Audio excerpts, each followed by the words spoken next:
Welcome to Barbecue My Way. We are making cheesy broccoli rice casserole today with some leftover chicken. So let's get started.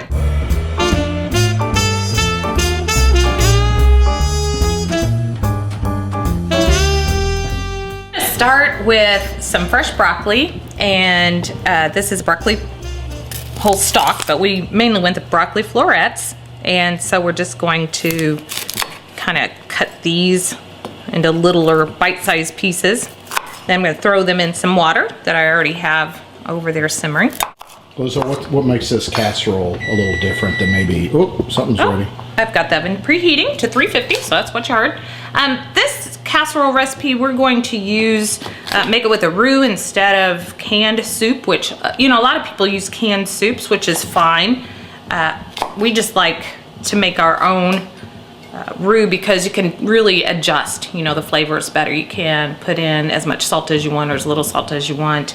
And it doesn't have preservatives. It's more natural. So, and to me, it's just as easy to make a roux, really. It's not that tough. So I'll show you how, and you'll see that it's really pretty simple. Okay, our water's been boiling here for just a minute, and we're going to throw the broccoli in. We're not going to put it in there for very long because it will cook in the casserole, and you don't want it mushy. So we're just going to kind of parboil it for maybe 3 minutes. And then over here on the stove I have some white rice. This is jasmine rice. It's just what I had on hand. I also had brown rice, but we're actually taking this to a friend who's not feeling well. So I think most people prefer the white. For me, I felt like maybe that was a safer bet, but my family likes the brown.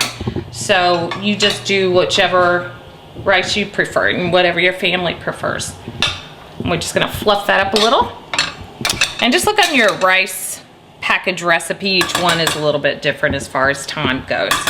But we prefer this to the instant rice. We like the texture of the whole rice.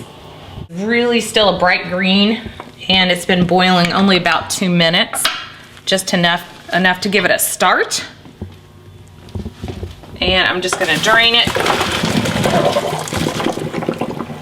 I'm going to actually use this pan to start my roux. Okay, we're ready for the roux. This is the most important part, I think, of the process, and the part that I'm really excited to show you.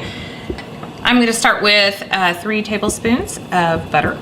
Please explain that our cast iron is not dirty. That's just No, it's not dirty. This is just, this is wear. Yeah, no, it's clean. We should just clarify that. Oh, people know that. No, they don't. I know. Okay, so there's 3 tablespoons of the roux, or the butter, sorry. We're going to melt that down. And to that, we're gonna add 3 tablespoons of flour. So the trick to a roux is it's equal portions of your fat to your flour. And by fat, I mean you could use olive oil or you could use butter. Typically it's butter. So we're going to add 3 tablespoons of flour. And you want to make sure that you have, or that you stir it well and that you cook it down, because you don't want to have a floury taste to your casserole. So it'll take a while, but I want to show you this, so just be patient with us here. I'm going to turn that heat down a little bit because it's bubbling a little too high. There we go. So like a medium heat.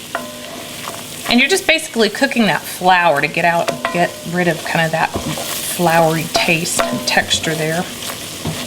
So just keep stirring. It should bubble nicely like this.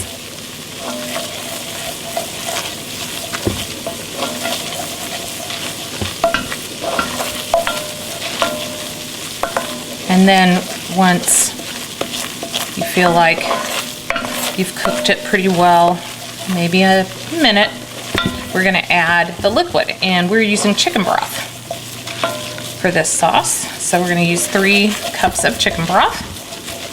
And you wanna pour this kind of slowly at first and stir pretty rapidly, because you don't want chunks.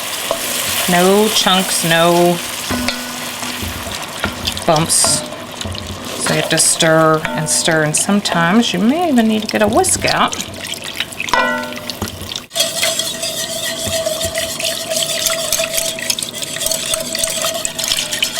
Cup number 2. You want to stir pretty rapidly. rapidly with your whisk. Get those lumps out. And time to stir in cup number 3. That way we can add as much salt as we need. Okay, at this point I'm going to add the pepper. You can see it's not lumpy at all, so you're good to add whatever flavorings you want to add. Herbs or pepper. Salt's going to thicken a lot as it cooks. So I'm going to turn up the heat just a little bit, maybe to medium-high. And then I'm going to add some marjoram.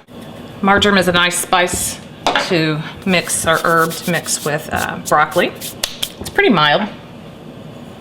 About a teaspoon. And then I'm going to add about a half a teaspoon of salt, and we're going to taste that and see if we need to add more later. And I'm going to start with that. And then quite a few grindings of black pepper.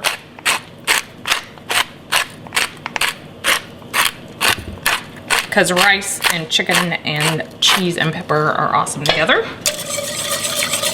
And then just whisk that in. Once it starts to bubble just a little bit on the edges, you know you're getting close to it starting to thicken. All right, you can tell now it's become thick, not soupy thick like, you know, canned soup thick, but it's definitely thicker than it was. Nice bubbles are going. I'm gonna add now cheese, and you can add about a cup of whatever cheese you have. We really like cheddar, but Gouda is what we're using today, which I think is gonna be amazing actually. So we're going to stir this in. If it gets too stringy, if you have a stringier cheese, you can add a little bit of acid like a lemon juice and sprinkle that on your cheese first.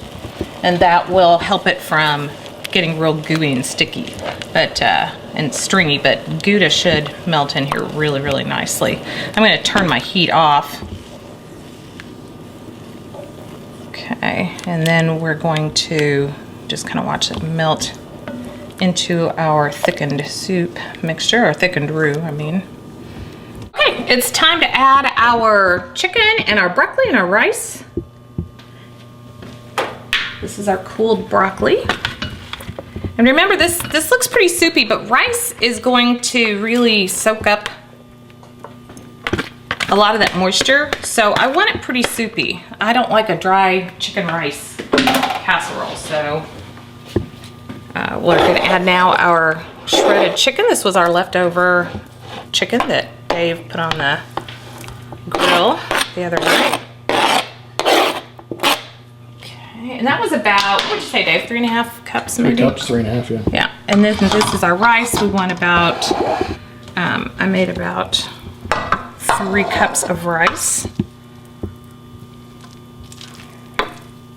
Might be just a little over, so I'm gonna see how it looks here. Can add more if I want. It's a nice thing about a casserole, you don't have to be totally exact. You know, if you have a little less chicken, a little more vegetable, just whatever looks good to you. We have a lot of nice chicken in there.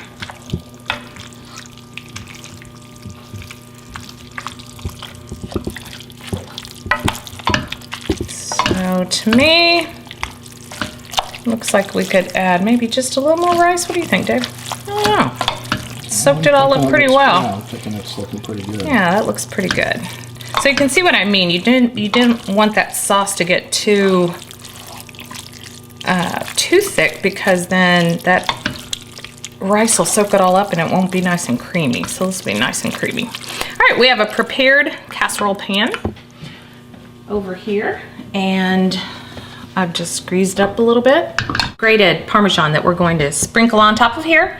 We would normally use like a panko, buttery panko topping or something like that, but the person we're making this for cannot eat flour, so I think this will be a nice addition. And the Gouda cheese is a little bit less, I guess, sharp than cheddar, so that also will help add a little flavor to the top. We're gonna stick this in the oven at 350 for about 30 minutes till it's bubbly, and we're ready to go.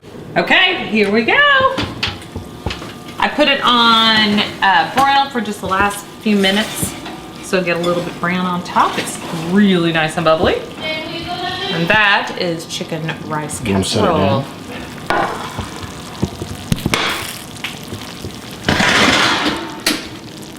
Okay, so you did it at 350, but then what'd you do? I said I broiled it for the last few minutes.